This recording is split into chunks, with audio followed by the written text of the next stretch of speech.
Saudara-saudara, kita akan belajar tentang Maria, yaitu dengan persatuannya dengan Kristus, Bunda Maria menjadi terdepan dalam perjalanan iman. Seorang ibu mengandung, melahirkan dan membesarkan Yesus. Bunda Maria hadir secara istimewa dalam kehidupan Yesus di dunia. Di setiap peristiwa hidupnya, ketaatan iman Maria terus diuji dan disempurnakan oleh Tuhan. Sejak terbentuknya Kristus dalam rahimnya, saat kelahirannya di tempat yang termiskin, saat mengungsi ke Mesir, saat hilangnya dan diketemukan dalam kembali Yesus di Bait Allah, saat bertumbuh sejak anak-anak sampai dewasa, Maria hidup bersama-sama dengan Tuhan Yesus di bawah satu atap dalam kesederhanaan keluarga tukang kayu. Saat Yesus pertama kali melakukan mujizat di perkawinan di Kana, Bunda Maria hadir. Demikian pula pada saat Yesus mengajar orang banyak. Walaupun kita tidak mencatat secara detail tentang Bunda Maria, namun kita mengetahui bahwa Bunda Maria hadir di saat-saat penting dalam menentukan dalam hidup Tuhan Yesus di dunia. Penyertaan Bunda Maria mencapai puncaknya pada saat ia mendampingi Kristus sampai di Bukit Golgota. Di saat hampir semua muridnya meninggalkan dia, Maria tegar berdiri di bawah salib Kristus dan turut mempersembahkan dia di hadapan Allah Bapa. Maria melihat sendiri kesengsaraan putranya Yesus Kristus yang melampaui segala ungkapan untuk menebus dosa manusia. Di kaki salibnya, Maria melihat sendiri apa yang nampaknya seperti pengingkaran total apa yang dikatakannya oleh malaikat Gabriel saat memberi kabar gembira. Ia akan menjadi besar. Tuhan Allah akan mengaruniakan kepadanya takhta Daud, bapa leluhurnya, dan kerajaannya tidak akan berkesudahan. Nyatanya, di hadapan mata Bunda Maria, yang terlihat adalah penderitaan putra yang tak terlukiskan. Ia dihina dan dihindari oleh orang. Seorang penuh kesengsaraan yang sangat hina sehingga orang menutup muka terhadap dia. Betapa besar ketaatan iman yang ditunjukkan oleh Bunda Maria di kaki salib itu. Di hadapan Allah, betapa totalnya ia mengasahkan dirinya kepada Tuhan tanpa syarat, mempersembahkan segala kehendak dan pemahamannya kepada Tuhan yang tak terselami jalan-jalannya. Ini mungkin adalah yang disebut sebagai pengosongan diri yang paling dalam yang pernah terjadi dalam sejarah kehidupan manusia. Paus Yohanes Paus kedua.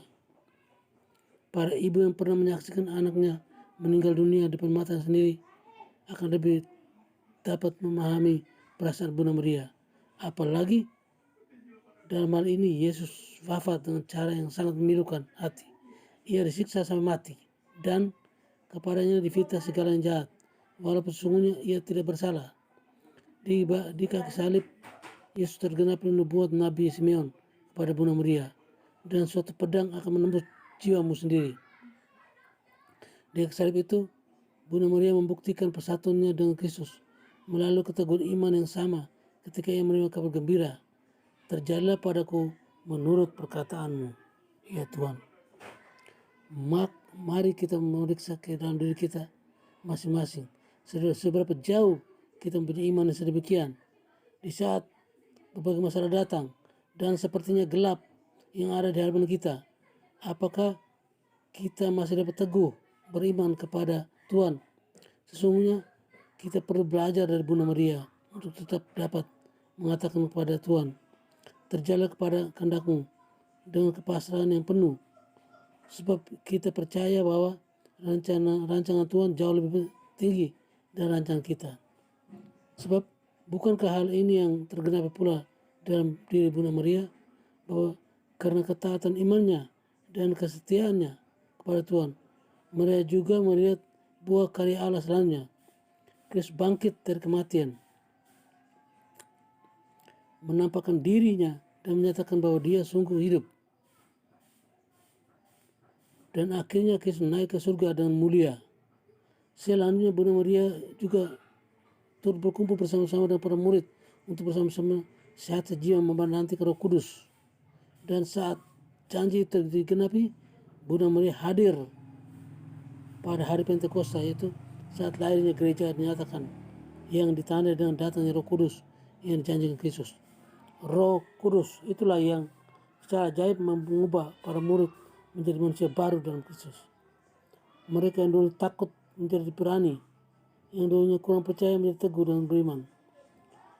Di tengah-tengah karya Allah membentuk para murid Kristus untuk menjadi semakin beriman, mereka tetap menjadi teladan iman, karena ia terus setia dan bertumbuh dalam penghayatannya akan rencana Tuhan sampai akhir.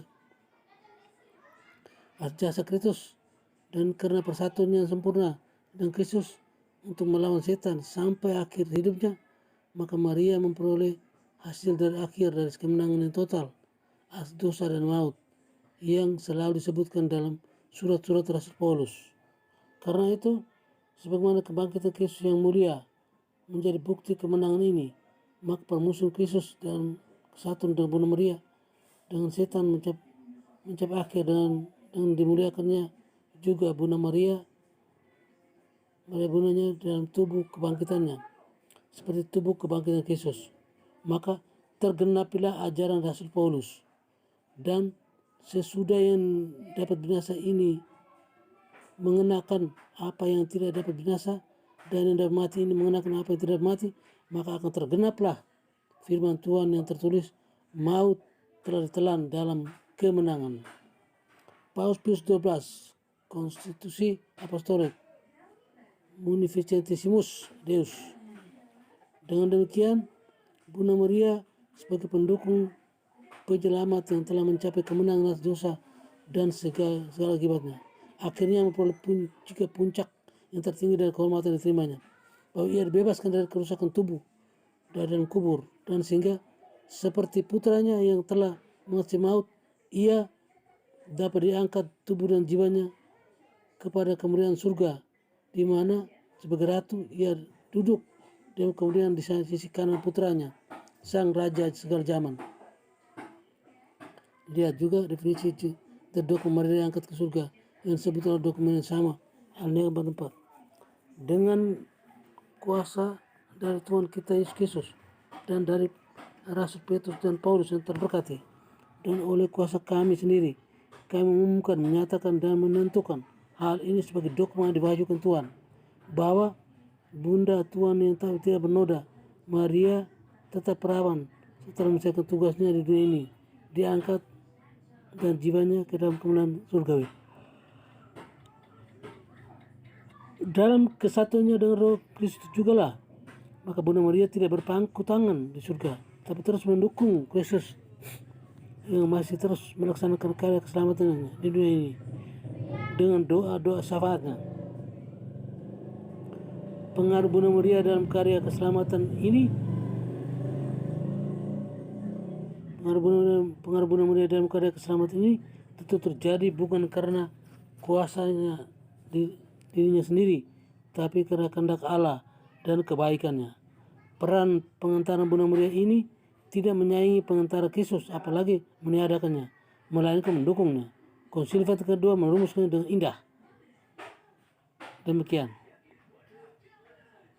Oke, terima kasih.